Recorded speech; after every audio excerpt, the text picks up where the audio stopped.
ওয়াদ-দুহা ওয়াল-লাইলি ইযা সাজা, উজ্জ্বল দিনের কসম এবং রাতের কসম যখন তা নিঝুম হয়ে যায়। মা ওয়াদ্দা'কা রাব্বুকা ওয়া মা ক্বালা, তোমার রব তোমাকে কখনো পরিত্যাগ করেননি এবং তোমার প্রতি অসন্তুষ্ট হননি। ওয়ালাল আখিরাতু খায়রুল লাকা মিনাল উলা, নিঃসন্দেহে তোমার জন্য পরবর্তী যুগ পূর্ববর্তী যুগের চেয়ে ভালো। ওয়ালা সাওফা ইউ'তিকা রাব্বুকা ফাতারদা, আর শীঘ্রই তোমার রব তোমাকে এত দেবেন যে তুমি খুশি হয়ে যাবে। আলাম ইয়াজিদকা ইয়াতীমান ফাআওয়া, তিনি কি তোমাকে এতিম হিসেবে পাননি তারপর তোমাকে আশ্রয় দেননি?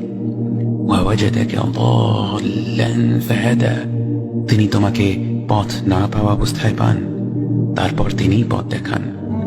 ওয়াওয়াজাদাকা আইলান ফাআগনা, তিনি তোমাকে নিঃস্ব অবস্থায় পান তারপর তোমাকে ধনী করেন। فأما اليتيم فلا تقهر وأما السائل فلا تنهر وأما بنعمة ربك فحدث, কাজেই এতিমের প্রতি কঠোর হয়ো না, সাহায্য প্রার্থনাকারীকে তিরস্কার করো না, আর নিজের রবের নিয়ামত প্রকাশ করো।